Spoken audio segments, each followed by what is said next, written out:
Hi, welcome to the Market Alert for Tuesday, the 23rd of July 2019. So yesterday, semis saw the semiconductors sector, small cap zinc and silver surges. Also in the news, if you've not heard it yet, Boris Johnson set to enter number 10 as the UK's next PM.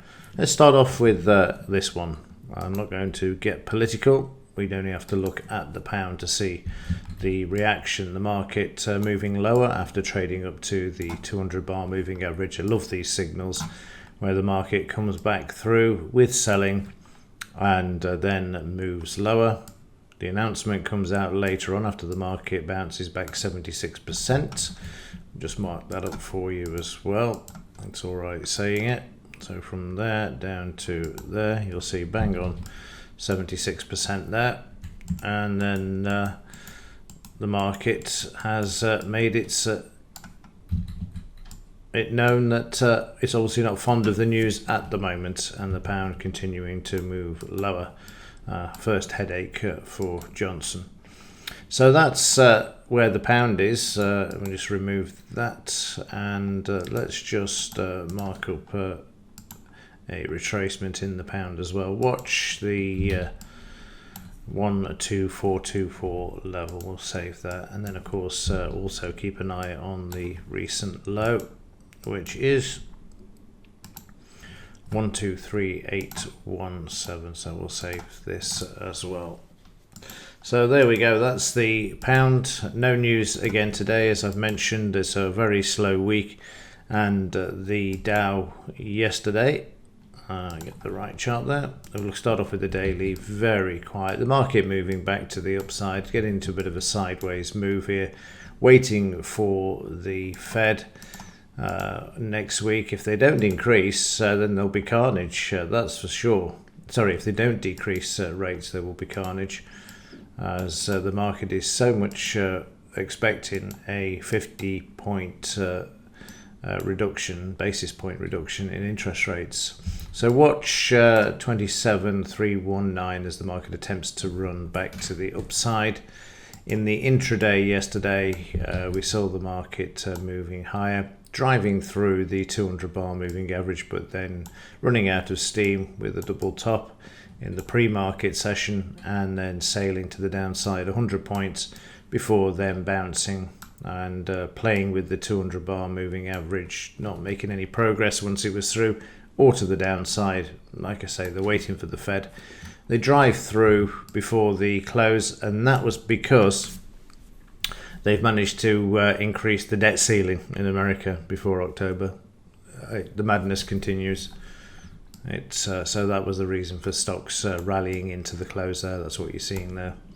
So once again back above the 200 bar moving average after closing back. The market has continued to move higher there, and still above the 200 bar moving average for this market. And in the implied volatility, let's find the other bits and pieces. We can see that this dropped from 1188 to 1144, and still a bit of weakness around. If you're using 10 bar moving averages, I'm playing with 20 bar as well on both of these. 20 bar, the market remains on the buy side at the moment. Bit of indecision with the two 10 bar averages as far as regards the implied and the prices, but yeah, some interesting developments coming from this, and certainly patterns as well. 10-year yield remains inverted as well, moving to the downside again yesterday. So recession is down the line waiting, based upon the previous occasions where the market has inverted with the 10 and 3 month yield.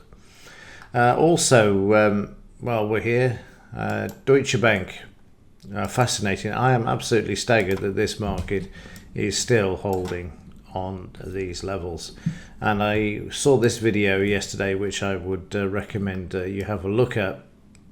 The Fed bailed out Deutsche Bank with 354 billion during the financial crisis, and this is the Money GPS video there, Money GPS. And I don't know where he found this from, but this shows the amount that was actually loaned by the Federal Reserve to bail out all of the banks. And what was even more staggering for those of you in the UK is if you come up here, you will see Barclays Bank PLC were bailed out for $868 billion with assistance from the Federal Reserve. Now, the long-term capital issue of 1999, I know that they were involved in this, and they're also closely linked to other derivatives stuff in with regards to Deutsche Bank as well. I did a video about this, God, must be 3 or 4 years ago now, and they're the connection with it, but I didn't know this, so I thought I'd share that with you today. I actually bank at Barclays, and yeah, it's an interesting one to say the least. And yeah, let's have a quick look at something different. Silver. This has spiked to the upside because of the sort of gold to silver ratio got to more or less 90 times. So silver now is being allowed to move to the upside. It's got to get above the 200 bar in the weekly. And the monthly chart, it's going back to that sort of resistance that we got there as well. But I've been long silver for a very long time with the spread betting companies and just holding the position because it's so undervalued. It's one of the most undervalued assets on the planet. And then finally, Bitcoin. A bit quiet yesterday, still making its way to the downside here, back below this 76% retracement. And I'm going to just draw in from here to here. Watch the 9572 level as prices appear to be making their way still to the downside. The 4 hour still below the 200 bar moving average and continuing to move lower as well. And in the 15-minute yesterday, again, as we saw in the pound, you get a close below the 200 bar moving average with the signal. We see prices then eventually moving lower, failing to come back and even attempt to go above the 200 bar moving average. And at the moment, way below.